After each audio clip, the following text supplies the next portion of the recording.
আজ আমি মারা গেলে হয়তো খুব কাঁদবে সবাই। যে আমার শত্রু ছিল সেও আমাকে দেখতে আসবে।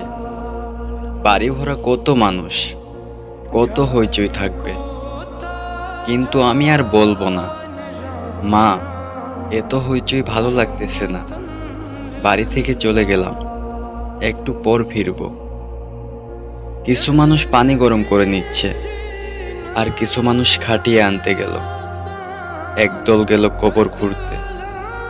তখন হয়তো আর বলবো না, মা অমুক মারা গেছে, তার মাটি দিতে গেলাম। এক সময় বাঁশ কাটা হলো, বাড়ির আঙিনায় এনে বাঁশগুলোকে টুকরো টুকরো করে কাটছে।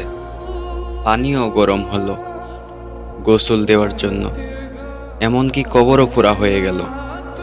কিছু মানুষ আমাকে এক কোণে নিয়ে একটা মশির টাঙিয়ে গোসল দিবে। তখন উঠে আর বলবো না, পানিটা বেশ গরম হয়েছে, আর একটু ঠান্ডা করে নাও।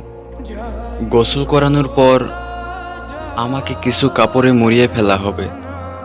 তখন আর বলবো না, মুখের কাপড়টা একটু সরিয়ে দাও, নিঃশ্বাস নিতে খুব কষ্ট হচ্ছে। এক সময় কান্নাকাটি বেশ বেড়ে গেল, কারণ এখন আমাকে মাটি দেওয়ার জন্য নিয়ে যাবে, এমনকি কাঁধেও উঠিয়ে ফেললো। তারপর সেই ঘরটার সামনে দিয়ে আমাকে নিয়ে যাবে, যেই ঘরে আমি কিনা সারা জীবন কাটিয়েছি। এক সময় রাস্তায় আনা হবে, মা জননী পিছে পিছে এসে খুব কাঁদবে, কিন্তু আমি আর বলতে পারবো না, মা অমুক জায়গায় যাইতাছি, চিন্তা কইরো না, একটু পরই ফিরবো। অতঃপর সবাইকে বিদায় জানিয়ে কবরস্থানের দিকে যাইতে হবে। পাশে শত শত মানুষও হাঁটবে। কেমন হবে সেই কষ্টের মুহূর্তগুলি? একটু চিন্তা করতে পারি কি আমরা? এমন করে তো আমিও অনেকবার আসছিলাম অন্যজনের লাশ নিয়ে, আর সবাই আমাকে নিয়ে যাচ্ছে চিরবিদায়ের দেশে রেখে আসতে। মুহূর্তগুলি চিন্তা করতেও খারাপ লাগে, তাই না? কিন্তু এটা সত্য, কারণ মহান আল্লাহ তাআলা বলেন, জীব মাত্রই মৃত্যুর স্বাদ গ্রহণ করবে। কত মানুষকে লাশ বলে ডাকলাম, আজ সবাই আমাকে লাশ বলে ডাকছে। এভাবে কিছুক্ষণ হাঁটার পর আমাকে কবরস্থানের এক পাশে নামাবে, কারণ আমার জন্য সবাই নামাজ পড়বে, মানে জানাজার নামাজ। এভাবে আমিও কতজনের নামাজ পড়েছিলাম, আর আজ সবাই আমার জন্য পড়বে। নামাজ পড়া শেষ হবে, আমাকে আবার কাঁধে করে কবরের পাশে আনা হবে। তারপর কিছু মানুষ হাতে হাত ধরে আমাকে কবরে নামিয়ে দিবে।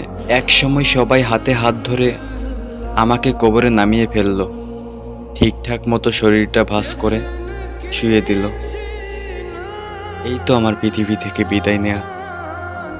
চোখ জোড়া খুলে পৃথিবীটাকে শেষবারের মতো দেখতেও পাচ্ছি না, দেখতেও পারলাম না। কে এসেছে আমাকে মাটি দিতে? অবশেষে বাঁশ আর পাটি দিয়ে মাটি দিয়ে দিল। কি অন্ধকার কবরের ভিতর! না পারবো মাকে ডাক দিতে, না পারবো কবর ভেঙে বেরিয়ে আসতে। এইভাবে কি কখনো চিন্তা করেছি আমরা? আহ, এই তো আমাদের জীবন। জন্মের সময় কত আদর নিয়ে দুনিয়াতে এসেছিলাম, আবার মরার সময়ও কত আদর নিয়ে বিদায় নিলাম।